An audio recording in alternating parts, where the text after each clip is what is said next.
Nos Bibles traduit à la fois le grec et le latin. Grec et latin, biblia, qui tous les deux signifient les livres. Ce que confirme d'ailleurs l'hébreu ha-sepharim, qui signifie aussi les livres. Il s'agit donc d'une collection de livres, d'une véritable bibliothèque qui s'est enrichie au fil des siècles. Alors, qu'est-ce que c'est que la Bible? C'est l'histoire. C'est une histoire de l'alliance. Alliance de Dieu avec l'humanité. C'est l'histoire du salut. Dieu vient nous sauver. Sauver de l'esclavage, sauver du péché, sauver de la mort. C'est aussi le témoignage d'un événement. Dieu est entré dans l'histoire de l'humanité. La Bible est aussi une confession de foi. C'est une révélation. Révélation. Qui est Dieu? Qui est l'homme? Quel est le projet de Dieu pour l'homme? On peut aussi définir la Bible comme parole de Dieu. Une parole de Dieu dite par des hommes. Je reviendrai sur ce point un peu plus loin. Bien sûr, une bonne nouvelle, c'est le sens du mot évangile. Alors, que n'est pas la Bible? Ce n'est pas une philosophie. Ce n'est pas une doctrine ou une idéologie humaine. Ce n'est pas un roman.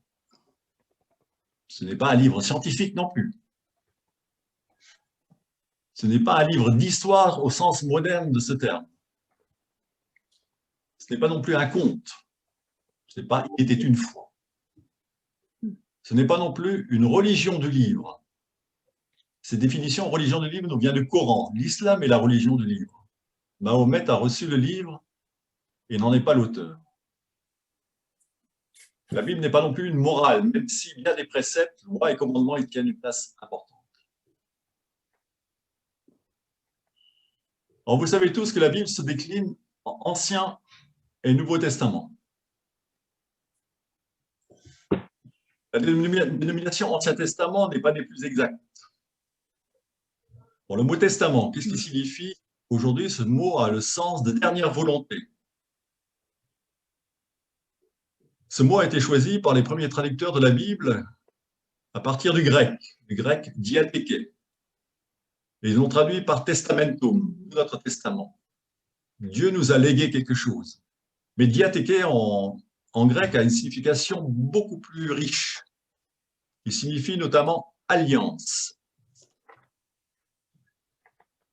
Nous ne sommes plus du tout dans le même registre. Bien sûr, Dieu nous a légué quelque chose, mais Dieu a surtout fait alliance. C'est une entente, c'est un engagement, c'est une relation. Et la Bible décline la relation de Dieu avec l'humanité. Le mot ancien n'est pas plus heureux. Ça fait penser à quelque chose qui est périmé, dépassé, usé. Pourtant, les écrits de l'Ancien Testament n'ont rien perdu de leur pertinence. Pour les Juifs d'aujourd'hui, et même pour nous les chrétiens, ces livres sont riches d'enseignements pour notre vie quotidienne. De plus, l'Ancien Testament, l'Ancienne Alliance, la première alliance, devrait-on dire, nous éclaire sur le mystère de Jésus. C'est pour ça qu'il vaut mieux parler de première alliance et de nouvelle alliance. Mais bien sûr, dans le langage courant, nous avons forcément tendance à utiliser les mots qui nous ont été légués, de parler d'Ancien et de Nouveau Testament. Mais il serait plus exact de parler de première alliance et de nouvelle alliance. Quelles sont les langues de la Bible? Ah, ça y est, je le vois, je l'ai. Les langues de la Bible, alors, on a la chance parce qu'on a des traductions françaises, mais ce n'est pas toujours le cas. Au départ, nous avons une tradition orale. Oui. Mais je vais arrêter quand même, Paul. C'est bon. Au départ, nous avons une tradition orale qui a joué un rôle primordial dans la transmission de la Bible. Avant la fixation par écrit d'une certaine partie de la Bible ou des documents de l'Église, cette transmission a été faite sous la forme d'enseignements oraux.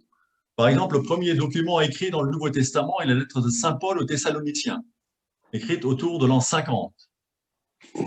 Cela veut dire que pendant au moins presque 20 ans, les enseignements chrétiens se sont faits de façon orale. De même pour l'Ancien Testament, quand on prend Abraham, début de l'histoire religieuse, Les premiers écrits ont sans doute été rédigés vers l'an 900, 800 avant Jésus-Christ. Donc, il s'est déroulé environ 1000 ans entre la tradition orale d'Abraham et les premiers écrits. Alors, pour les hommes du XXIe siècle, il est peut-être difficile de se représenter une culture orale parce que nous vivons beaucoup dans l'écrit. Nous vivons aussi au moyen de réseaux sociaux, de télévision, de journal, d'Internet, etc. Chose dont ne disposait absolument pas l'homme de l'Ancien Testament, ni du premier siècle de Jésus-Christ, évidemment. Donc, l'oral avait une importance capitale pour transmettre la révélation biblique. C'était un petit peu le jeu du téléphone arabe. Vous avez sans doute tous joué au téléphone arabe dans votre enfance.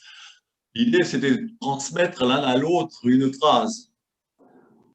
Et le plus intéressant, c'était de déformer cette phrase ou de parler vite pour que l'autre a du mal à comprendre. Puis ce qui arrivait au bout des personnes ne ressemblait parfois pas du tout à ce qui avait été annoncé au départ.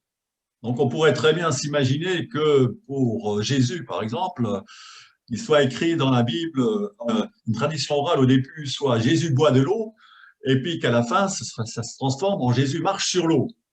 Une déformation du téléphone arabe. Mais il faut savoir que la tradition orale chez les anciens avait une pertinence bien plus grande que chez nous. Et le but du jeu, de cette transmission orale, c'était de transcrire textuellement ce qui avait été annoncé. Bien sûr, il y a des choses qui ont été répétées, déformées, amplifiées.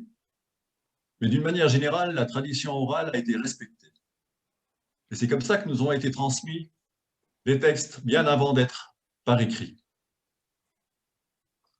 Au commencement de cette tradition orale, c'était l'hébreu.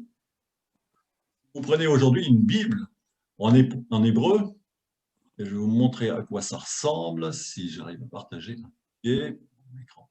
Et alors, voilà. Oui. Masquer le bruit. Voilà, normalement, vous avez un texte en hébreu, vous avez la traduction en dessous, donc c'est plus facile. Mm-hmm. Alors, vous avez deux phrases. Il y a une petite différence entre ces deux phrases. Il y en a une où vous avez des petits, on va dire, des petits signes au-dessus et en dessous, ou à côté même, et une phrase où il n'y a pas de signe. Au commencement, l'hébreu, il n'y avait aucun signe. Il faut savoir que c'est une langue consonantique. Consonantique, ça veut dire qu'il ne comporte que des consonnes. Donc, c'est la phrase où il n'y a aucun signe. Ensuite, une fois que c'est devenu une langue morte, il y a eu des problèmes pour dire cette langue, pour la répéter. Et donc, il a fallu rajouter des signes pour savoir comment s'en prononcer. Sinon, les gens perdaient effectivement perdaient la signification des mots, le son des mots et donc la signification des mots. Et donc, ils ont rajouté les petits signes balistiques que vous avez autour des voyelles, autour des lettres, pour signifier des voyelles. Et donc, pour arriver à prononcer. Alors, c'est ce qu'on appelle le texte massotérique. Vous avez peut-être entendu parler. Le texte massotérique. Donc, c'est les massorètes qui ont rajouté les voyelles. Alors, ça, c'est fait au 8e siècle après Jésus-Christ. Donc, vous voyez déjà le décalage qu'il y a entre les textes hébreux d'origine et les textes massotériques. Il y a 8 siècles de décalage pour savoir comment on prononçait. Mais là aussi, la tradition aura la jouer. Et j'espérais qu'on n'ait pas trop perdu le sens et le son des mots. Mais vous trouvez des divergences dans les Bibles. Parfois, il y a des Bibles qui ne traduisent pas les mots de la même façon. Et une des raisons, c'est qu'on a perdu en fait, le sens des mots parce qu'on a perdu leur prononciation. Donc, au départ, on a de l'hébreu. Ensuite est venu l'araméen. L'araméen, vous savez tous que Jésus parlait l'araméen. Alors d'où nous vient cette langue? Cette langue nous vient de Babylone. Vous savez que les Juifs ont été déportés à Babylone entre 587 et 538. Et là-bas, ils ont appris l'araméen. Alors c'est une langue sémitique assez proche de l'hébreu. C'est le même alphabet et la même grammaire, prononciation légèrement différente.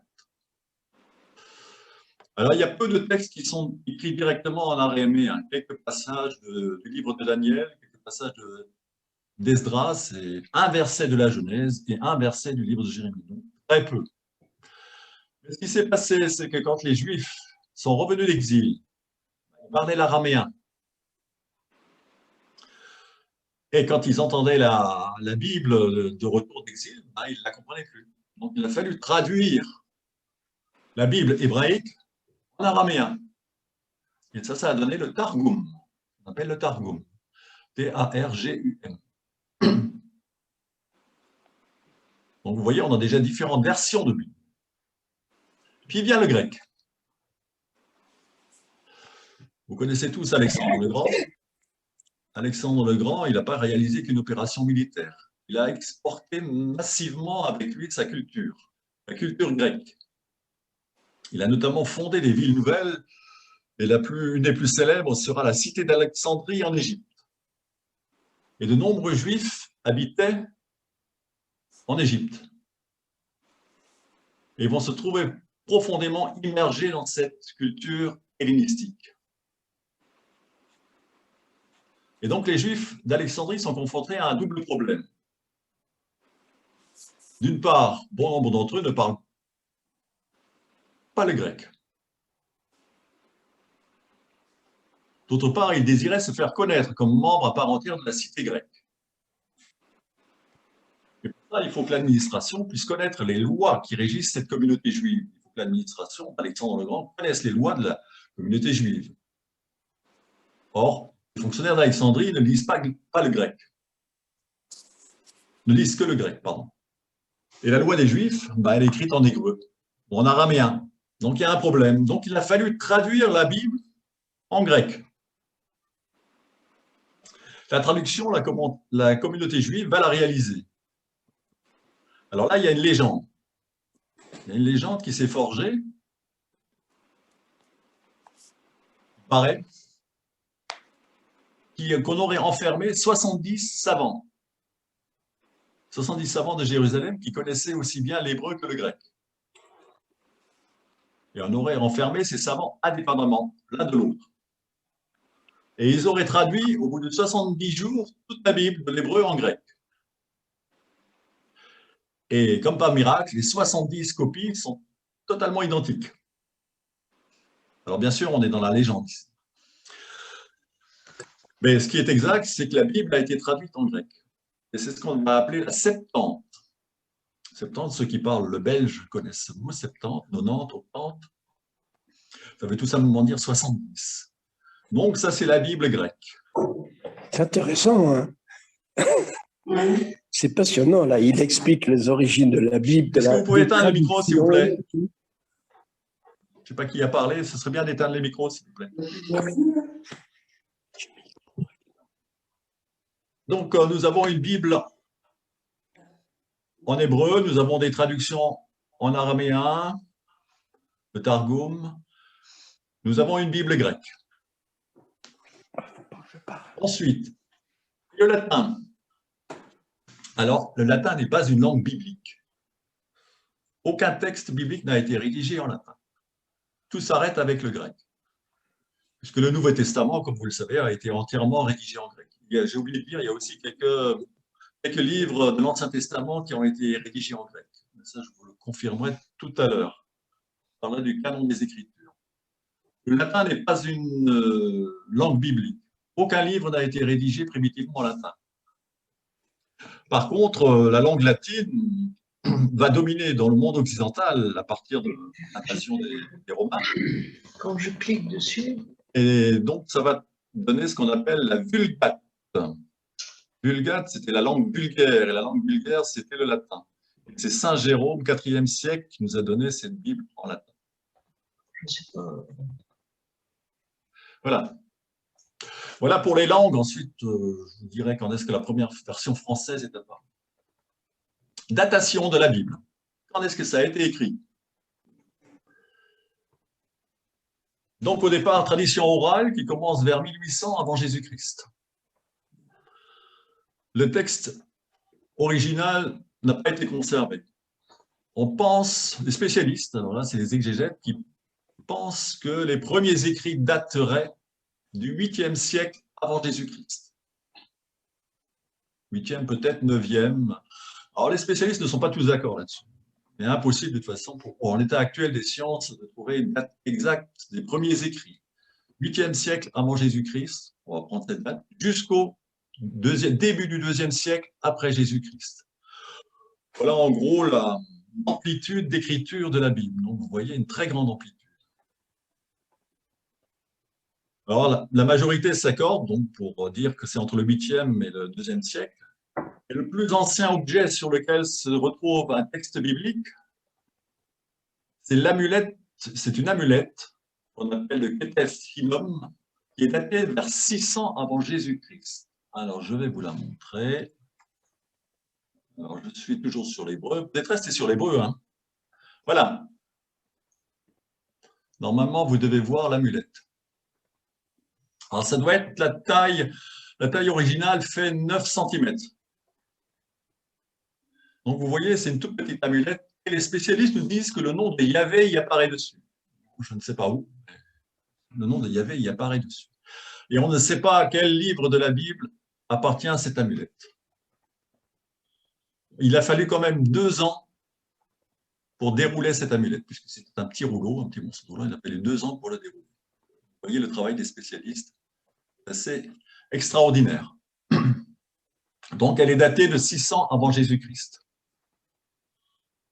Le plus ancien manuscrit de la Bible hébraïque, retrouvé à ce jour, un fragment d'un rouleau des livres de Samuel, qui daterait du 3e siècle avant Jésus-Christ. 3e siècle avant Jésus-Christ. Bible hébraïque. Et on l'a trouvé, à Qumran. Donc vous avez peut-être entendu parler de ces manuscrits de la mer Morte, également appelés manuscrits de Qumran. C'est un ensemble de parchemins et de fragments de papyrus, principalement en hébreu, mais aussi en araméen et en grec, qui ont été mis à jour entre 1947 et 1956, à proximité du site de Qumran, en Jordanie. On y a découvert 970 manuscrits, dont il ne reste parfois que des tout petits fragments comme l'amulette que je vous ai montré tout à l'heure. Et la datation, c'est environ 3e siècle avant Jésus-Christ jusqu'au 1er siècle après Jésus-Christ. Donc voilà les plus anciens manuscrits dont on dispose. Alors, ils ont été attribués, ces manuscrits de la mer Morte de Qumran ont été attribués aux Esséniens. Et on a découvert un livre entier, l'Ancien Testament, c'est le livre d'Isaïe, le rouleau d'Isaïe, qui mesure 7,34 m de long. Si vous avez des problèmes pour tapisser votre chambre, vous pouvez acheter une copie du rouleau du livre d'Isaïe, 7,34 m de long. C'est en hébreu sur 54 colonnes, l'intégralité du livre d'Isaïe. Dans les plus anciennes versions relativement complètes des écrits de l'Ancien Testament, qui ont été rédigés en grec, sont datés du 4e siècle après Jésus-Christ. Donc vous voyez, c'est déjà des copies de copies. Le plus ancien manuscrit complet du texte massotérique hébreu date du 11e siècle après Jésus-Christ. Le plus ancien texte du Nouveau Testament, c'est un fragment de l'évangile de Jean, première moitié du 2e siècle. Le plus ancien manuscrit complet du Nouveau Testament, 3e siècle après Jésus-Christ. Donc c'était écrit sur des codex. sur des codex, c'est l'ancêtre de nos livres modernes, constitué de pages manuscrites et de couvertures reliées. Alors, je crois que j'ai une... Alors, ça, c'est le rouleau. Voilà, l'exemple de rouleau. Donc, c'était enroulé et mis dans des étuis. Et aujourd'hui encore, les Juifs se servent des rouleaux. Ils ne se servent pas des codex ou de livres. Ils continuent à utiliser les rouleaux, contrairement aux religions chrétiennes.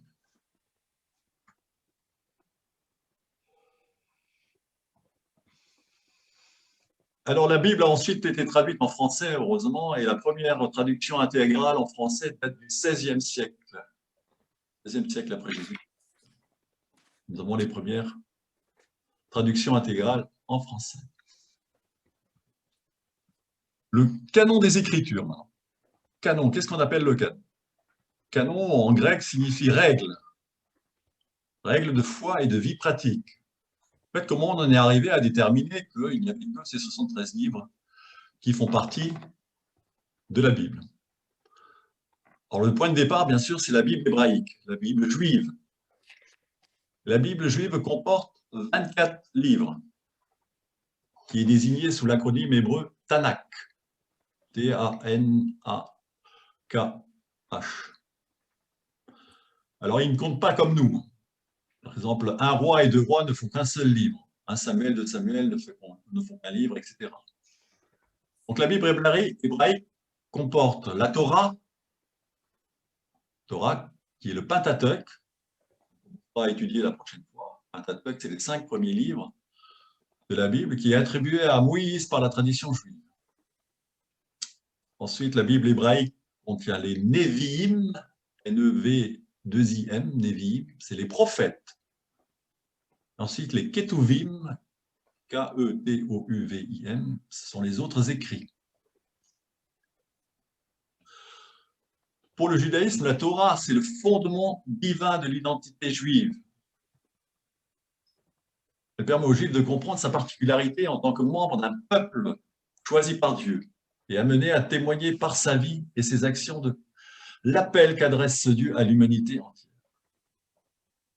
Alors, c'est entre 80 et 100 avant Jésus-Christ que les docteurs juifs d'obédience pharisienne fixent la liste officielle. Et là, ils vont exclure des textes qui sont exclusivement écrits en grec. Parce qu'il y a des textes de l'Ancien Testament qui ont été écrits en grec. Je vous donnerai la liste un peu plus loin. Donc, ils ne prennent comme canoniques que les textes qui sont écrits en hébreu.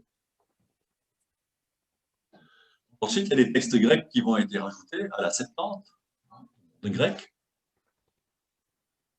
Et puis, l'Église catholique s'est posé la question de l'authenticité des écrits vers le 2e, 3e, 4e siècle après Jésus-Christ. Il y a de nombreuses hérésies qui prolifèrent au début de l'histoire de l'Église, donc après Jésus-Christ. Et un dénommé Marcion au 2e siècle, a voulu simplifier les Écritures en éliminant tout simplement l'Ancien Testament et en ne gardant du Nouveau Testament que l'Évangile de Luc et les Épîtres de Paul, expurgés des citations bibliques.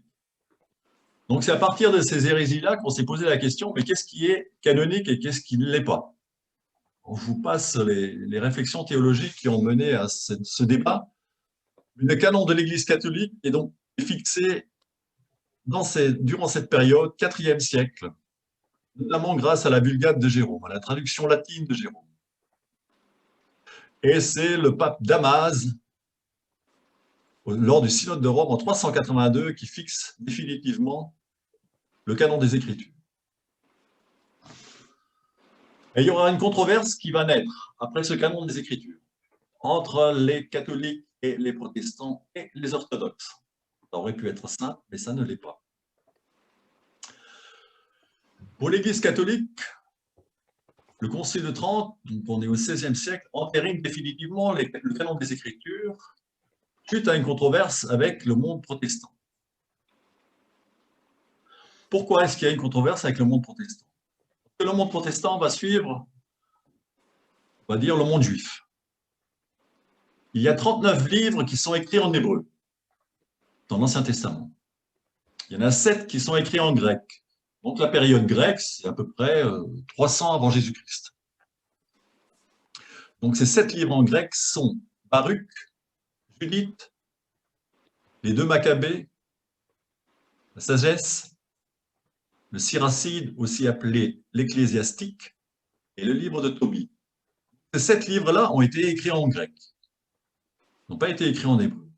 Et donc le monde juif rejette ces 7 livres écrits en grec, et le monde protestant a suivi le monde juif et ne retient pas ces 7 livres comme canoniques.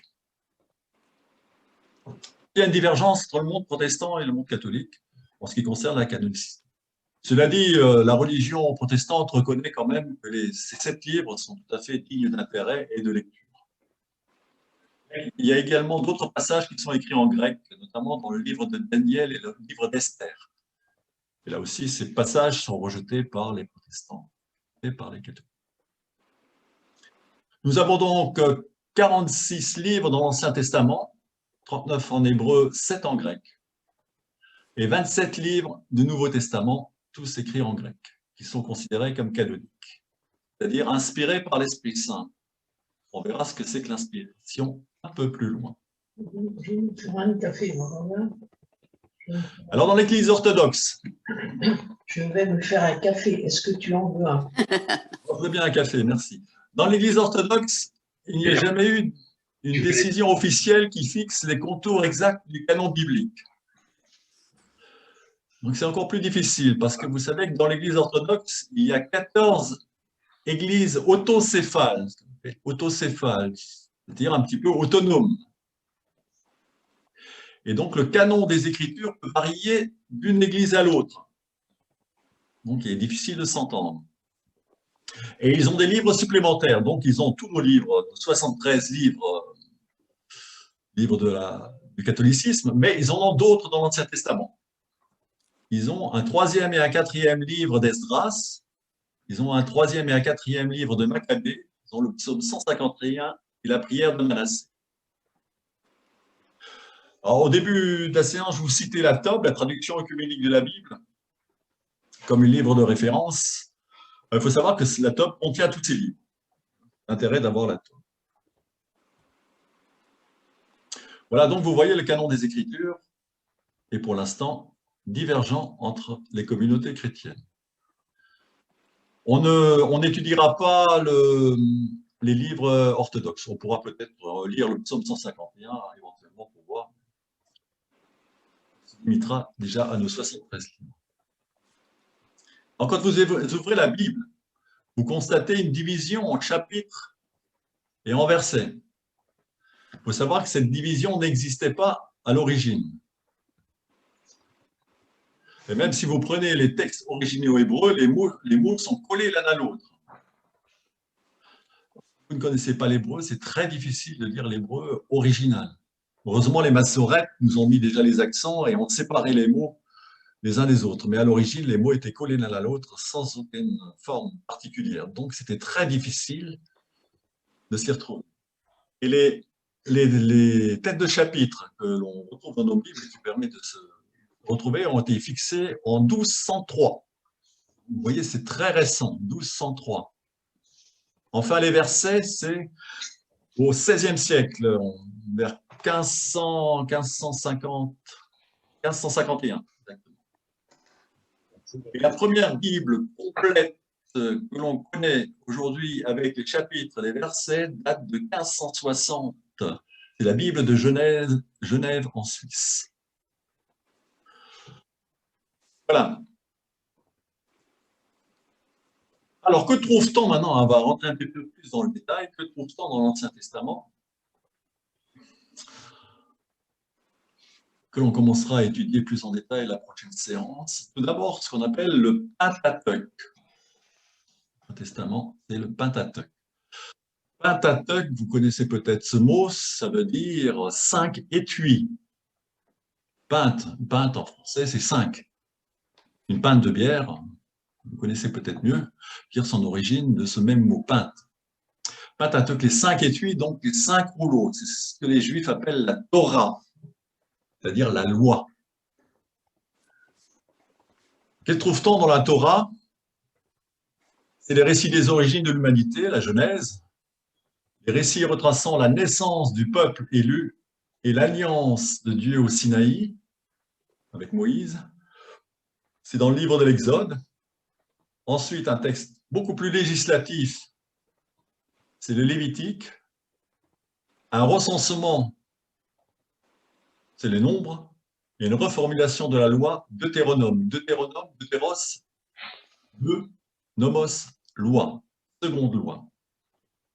C'est le livre fondamental pour le peuple juif. Après ce Deutéronome, alors je reviendrai lors de la séance suivante sur la rédaction du Deutéronome, du Pentateuque, pardon. Comment est-ce qu'il a été rédigé? Parce que vous verrez, là aussi, il y a une richesse littéraire qui montre qu'il a été écrit sur plusieurs siècles. Ensuite, nous avons des livres historiques, également appelés les premiers prophètes. 6 livres. Ça raconte essentiellement les péripéties du peuple hébreu s'installant en terre promise. Donc après l'Exode, il y a la conquête de la terre promise, avec Josué, les juges, les 2 livres de Samuel et les 2 livres des rois. Je vous ferai à l'occasion, je pense, peut-être les rois, peut-être Josué, je ne sais pas encore, un petit cours d'histoire. On retracera l'ensemble de l'histoire du peuple d'Israël. C'est important d'avoir des repères historiques pour bien comprendre l'Ancien Testament. Ensuite, donc ça c'est toute l'historicité de l'histoire d'Israël. Ensuite, vous avez les livres prophétiques. 3 grands prophètes, Isaïe, Jérémie, Ézéchiel, et 12 petits prophètes.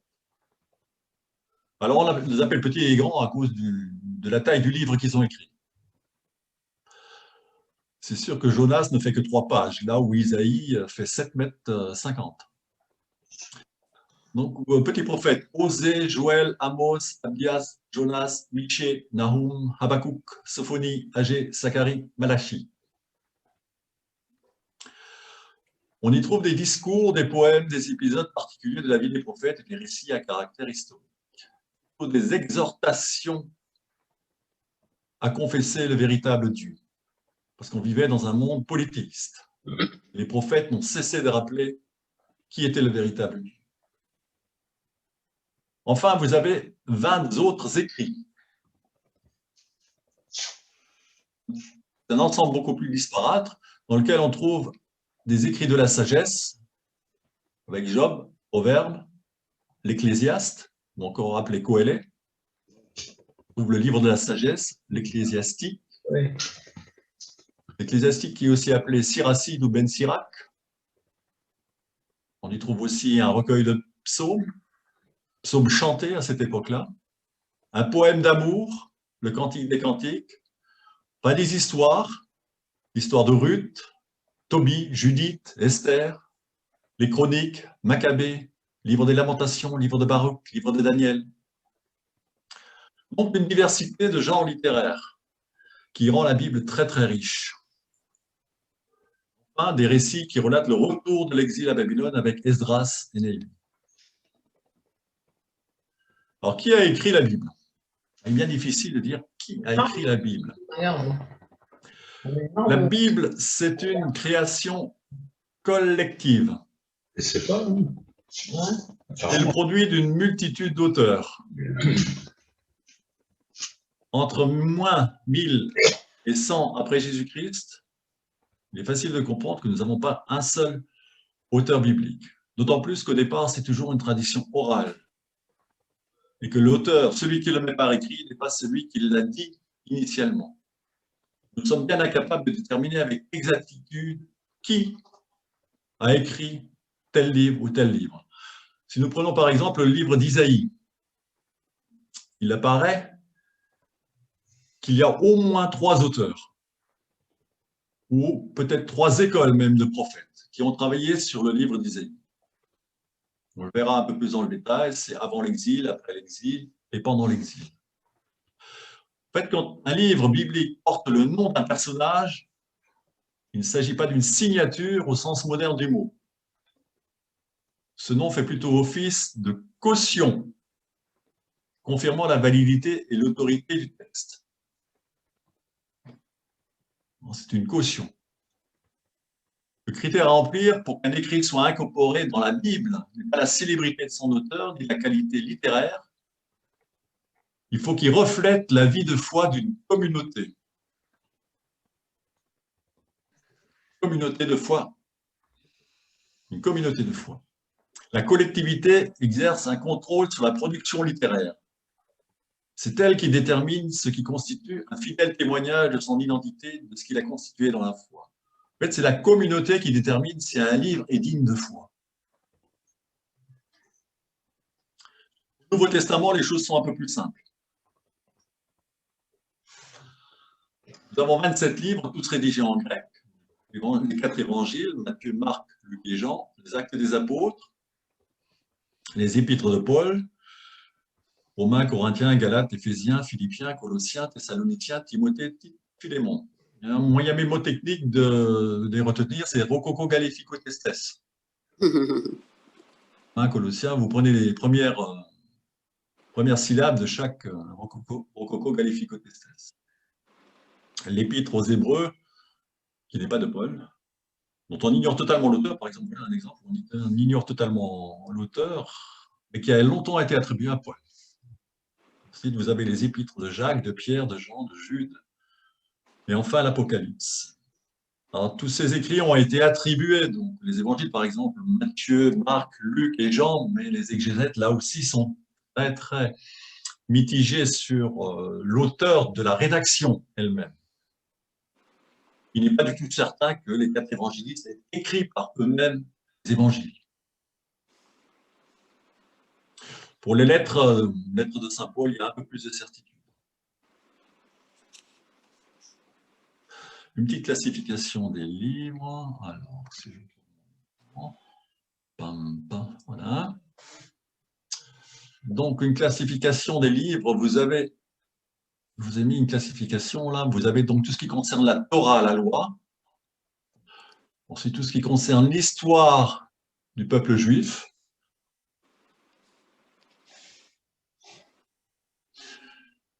troisième rubrique, tout ce qui touche à la prière, la sagesse, quatrième, c'est tout ce qui concerne les prophètes, et dans le Nouveau Testament, les évangiles, ce qui est historique aussi, et les lettres et les visions.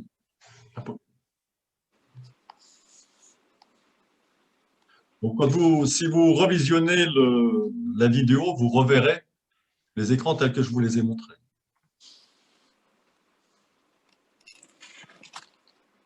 Alors, point suivant. On définit volontiers la Bible comme parole de Dieu. Parole de Dieu. Alors, qu'est-ce qu'il faut comprendre à travers cette définition de parole de Dieu?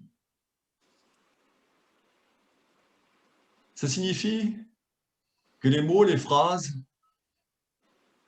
sont à la fois humaines et divines. Il faut d'abord souligner que l'homme est médiateur de la parole divine. L'homme médiateur de la parole divine. Il faut éliminer une fausse piste. L'écriture n'est pas d'ordre mécanique. N'oublions pas qu'au départ, il s'agit toujours d'une tradition orale, le jeu du téléphone. Dieu n'a pas dicté la Bible. Il s'agit là d'une différence fondamentale avec le Coran, qui, selon l'islam, a été dicté à Mahomet par l'ange Gabriel. Par ailleurs, les auteurs bibliques ne sont pas des instruments, mais des médiateurs.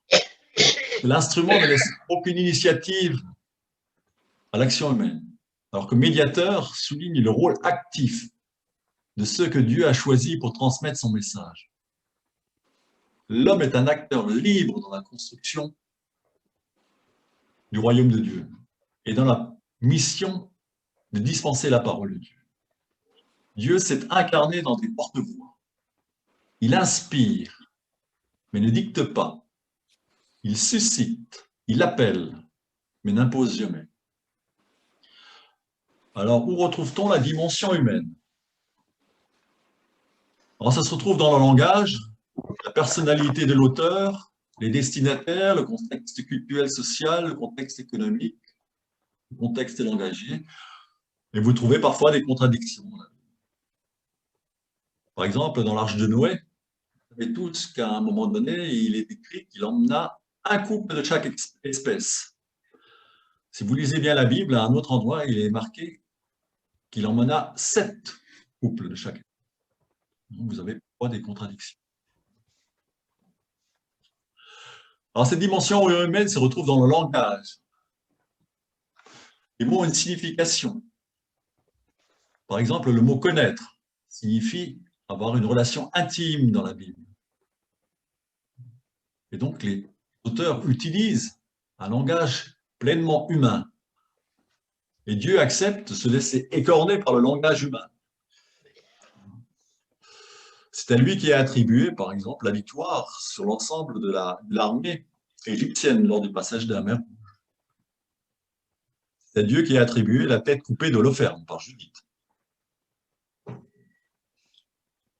Donc elle est prononcée, cette parole de Dieu, par des hommes et des femmes impliqués dans leur vie familiale, sociale, religieuse et politique. Il faut aussi tenir compte des destinataires. On ne parle pas forcément le même langage à tout le monde.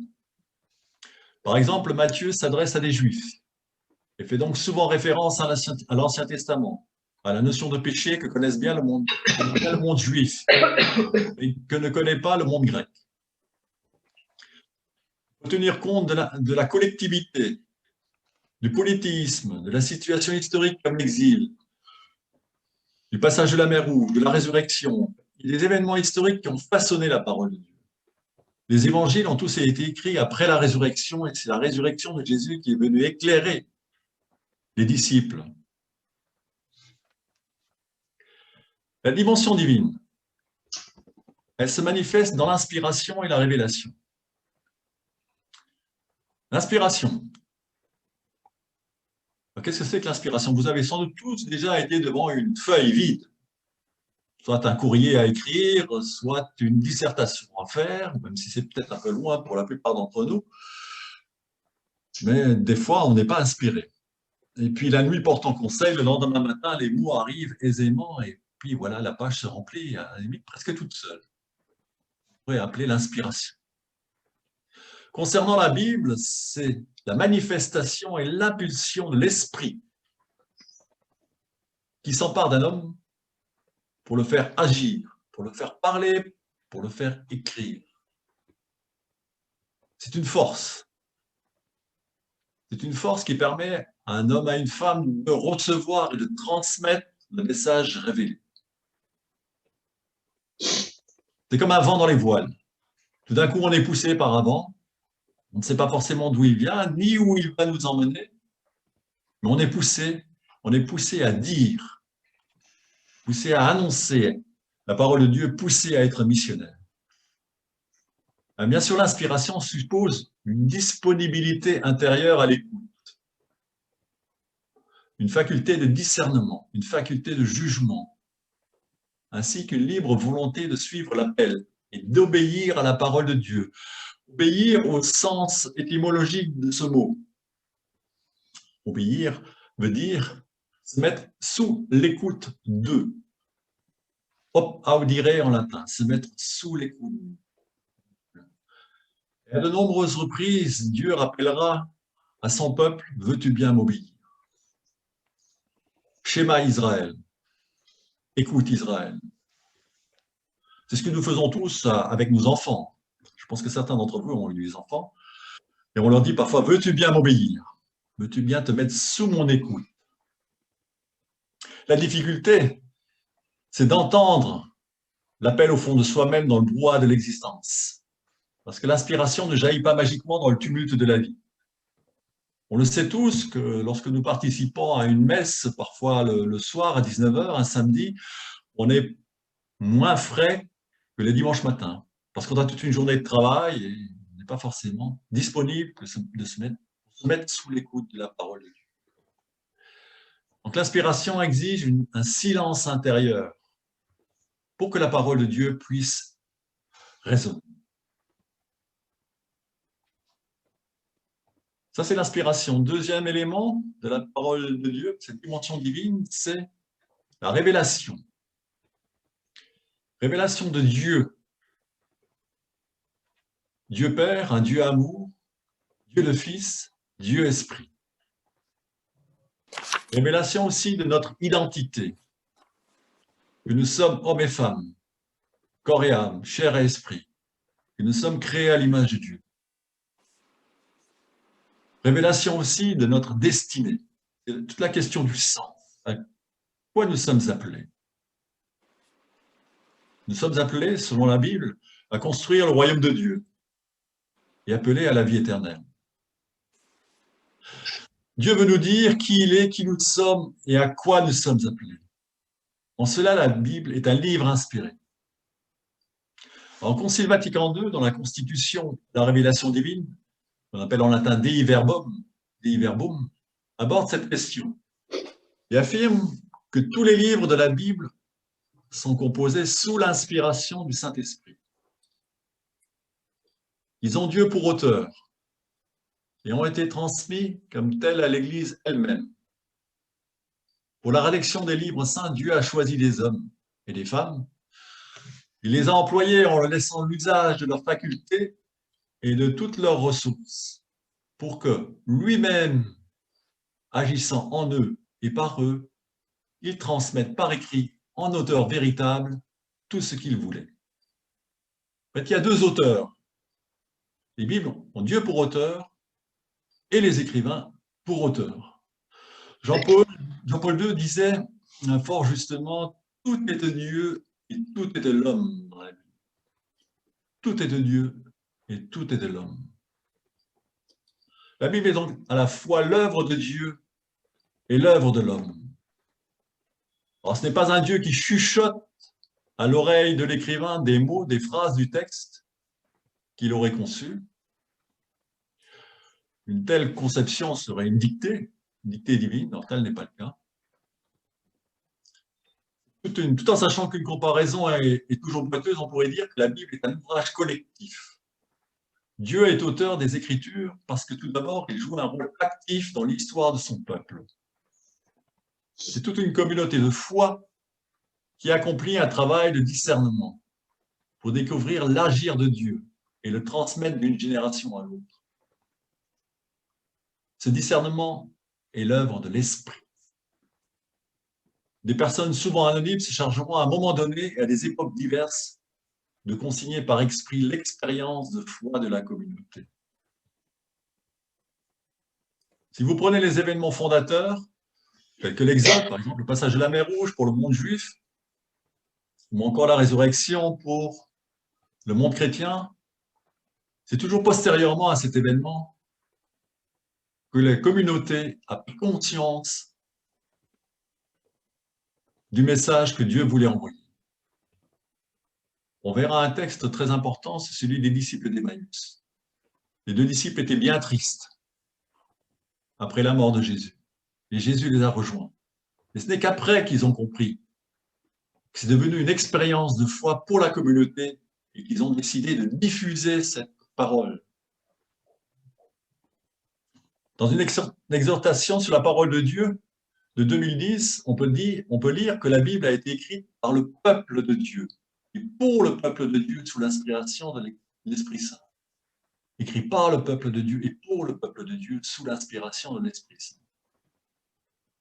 C'est seulement dans cette communion avec le peuple de Dieu, dans ce nous, que nous pouvons réellement entrer dans le cœur de la vérité que Dieu lui-même veut nous dire. Ce livre, c'est vraiment la voix du peuple de Dieu. Un peuple qui pérégrine, qui chemine, comme Abraham, qui part de son pays, qui quitte son pays, qui va vers une terre inconnue. Et c'est seulement dans la foi de ce peuple que nous sommes dans la tonalité juste pour comprendre la Sainte Écriture. Donc c'est toujours au cœur du peuple, de l'Église, on pourrait dire l'Église, en tant que communauté assemblée, que nous pouvons comprendre les Écritures.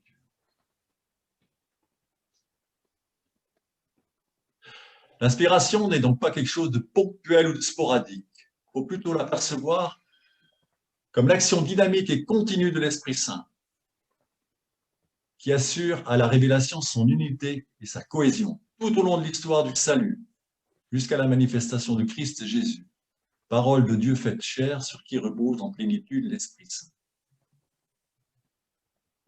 Dieu a donc pris l'initiative de la rédaction de la Bible. C'est lui qui est à l'origine.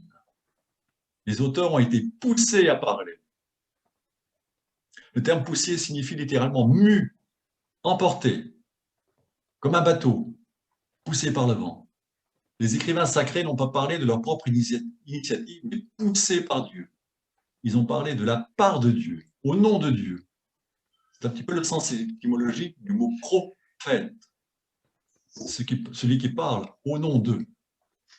Alors certaines vérités peuvent être découvertes par l'homme, au moyen de son intelligence naturelle et de sa raison, mais les vérités essentielles pour le salut de l'homme ne peuvent être connues que par la révélation de Dieu lui-même. La transmission de ces vérités rendait indispensable l'inspiration divine de la vie. C'est les grands mystères de la foi chrétienne qui sont accessibles à la raison, bien sûr, mais dans une limite. Est-ce qu'on aurait pu les découvrir par nous-mêmes? Mystère de la création, mystère de l'incarnation, mystère de la résurrection.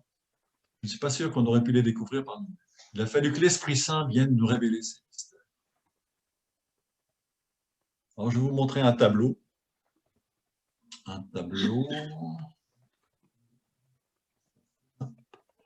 Voilà. Un tableau. Est-ce que vous reconnaissez ce tableau? Vous en avez vu une autre version pour ceux qui étaient à Rome. C'est Saint Jérôme. C'est l'inspiration de Saint Matthieu. Saint Matthieu. Ouais, alors, on a vu le tableau de Caravage. C'est Caravage. Comment on voit le tableau? Alors, celui-là, vous l'avez vu à Rome. Oui. Vous vous souvenez? Alors, je ne sais plus dans quelle église. On l'avait vu. Ce n'est pas l'église des Français. Saint-Louis des Français, oui. Voilà, c'est ça, Saint-Louis des Français. Merci. Donc, on avait vu ce tableau-là. Alors, il y a eu une première version qui a été peinte par Caravage. Donc, ça date avant la guerre, période de la guerre, avant la guerre, je ne sais pas exactement quand. Et on n'a plus que cette version-là que vous voyez en noir et blanc, c'est une esquisse, c'est un croquis qu'avait fait Caravage. Et le tableau fini a été perdu, a été détruit pendant la guerre. Et quand il a présenté ce premier tableau au pape de l'époque, le pape a dit non, ce n'est pas bon. Et pourquoi est-ce que ce n'est pas bon? Parce que, en fait, l'ange, qui représente l'Esprit Saint, ici, l'inspiration, tient la main de Matthieu. Le pape a dit non. L'auteur bénéficie d'une liberté d'écriture. Ce n'est pas l'inspiration. L'inspiration s'adresse à notre intelligence, à notre raison, à notre conscience, en fait, à notre esprit. Mais en aucun cas, l'inspiration ne va s'approprier nos facultés d'écriture. L'inspiration ne veut pas dire qu'il va prendre notre main et puis voilà, il va poser, il va accoucher les mots sur le papier. Et donc, Caravage a été obligé de revoir son tableau. Et on a eu ce tableau-là. Et là, effectivement, l'ange ne tient plus la main de Matthieu, parce que c'est l'évangile de Matthieu, là, mais il inspire Matthieu. C'est comme ça qu'il faut comprendre l'inspiration. Vous voyez une différence entre les deux tableaux.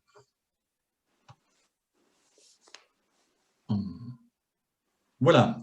Alors, il ne faut pas oublier que les perceptions, pour finir, que les perceptions de Dieu évoluent. Dans la Bible, nous avons une perception de Dieu qui est différente quand on lit les textes de la Genèse, notamment ceux de l'Exode, de la conquête, ceux de la conquête avec Josué. Et quand on lit les évangiles, on voit qu'il y a un Dieu qui est totalement différent. L'humanité n'a pas tout saisi sur Dieu d'un coup, une fois pour toutes. Pourquoi? Parce que Dieu s'incarne toujours au sein d'une culture. Dieu parle toujours le langage de l'homme pour que ce soit compréhensible. On peut facilement le comprendre en prenant une comparaison avec des petits-enfants. Si vous dites à un petit enfant de 3 ans, E égale MC au carré, ça risque de faire flop. Il ne comprendra pas. Il faut une certaine maturité pour le comprendre. Même E égale MC au carré, même quand on a 60 ans, ce n'est pas évident à comprendre. Donc, il faut une maturité. Et Dieu a respecté la maturation de l'humanité. Dieu a parlé le langage compréhensible pour les hommes et les femmes de son temps. C'est pour ça que vous trouvez dans les textes de la Bible un Dieu qui est différent au début et dans le Nouveau Testament. Au début, vous avez un Dieu, on va dire guerrier, un Dieu qui fait la guerre à l'Égypte notamment, qui tue, massacre même les nouveau-nés dans les plaies d'Égypte. Et ce Dieu va évoluer avec la révélation biblique. Et on va essayer de découvrir progressivement cette évolution à travers les textes de la Bible. Alors bien sûr, on utilise toujours ce qu'on appelle les anthropomorphismes, c'est-à-dire qu'on va attribuer à Dieu des qualités humaines. Un Dieu guerrier, un Dieu juge. Et progressivement, Dieu va se transformer dans la conscience des gens. Dieu va devenir progressivement un Dieu Père. Pour finir avec le Dieu amour. Dieu amour qui ne se retrouve finalement que dans l'épître de Jean. Dans l'épître de Jean, quand vous prenez la Bible, si elle fait 1000 pages, c'est page 950 à peu près. Donc vous voyez tout à la fin. Mais il faut une maturation. C'est ce qu'on va essayer de découvrir ensemble à travers ces différents textes de la Bible. Alors, au Nouveau Testament, bien sûr, ne se comprend qu'à la lumière de l'Ancien Testament. C'est pour ça qu'on va consacrer beaucoup de temps à l'Ancien Testament et on va essayer de voir tous les livres dans l'Ancien Testament. Vous ne pouvez pas comprendre aujourd'hui l'Eucharistie, le sacrifice de l'Eucharistie, sans connaître un minimum le Lévitique. Et c'est ce qu'on fera lors de Lévitique, je vous parlerai un petit peu des sacrifices. Tout le Nouveau Testament s'éclaire à partir de l'Ancien Testament. La Nouvelle Alliance s'éclaire à partir de la Première Alliance. Donc voilà, à partir de la séance prochaine, on va commencer. On va débuter, bien sûr, par la Genèse. Et je prendrai les textes dans l'ordre dans lequel je les ai dans la tome. Vous aurez peut-être un ordre légèrement différent dans vos Bibles, mais ça, c'est pas grave. On commencera par la Genèse. De toute façon, on commence par le Pentateuque, les 5 premiers livres de la Bible. Alors, je vous ferai un cours d'histoire, donc aussi, on verra un petit peu de géographie aussi. Géographie, cours d'histoire, ça c'est des slides que vous verrez dans les séances suivantes. Voilà, on va prendre ce texte et puis peut-être 2 minutes de silence et on terminera par un autre Père. Donc c'est tiré du prophète Isaïe. De même que la pluie et la neige descendent des cieux et n'y retournent pas sans avoir arrosé la terre, sans l'avoir fécondée et l'avoir fait germer pour fournir la semence au semeur et le pain à manger. Ainsi en est-il de la parole qui sort de ma bouche. Elle ne revient pas vers moi sans effet, sans avoir accompli ce que j'ai voulu et réalisé l'objet de sa mission. Oui, vous partirez dans la joie et vous serez ramenés dans la paix. Les montagnes et les collines pousseront devant vous des cris de joie et tous les arbres de la campagne battront des mains.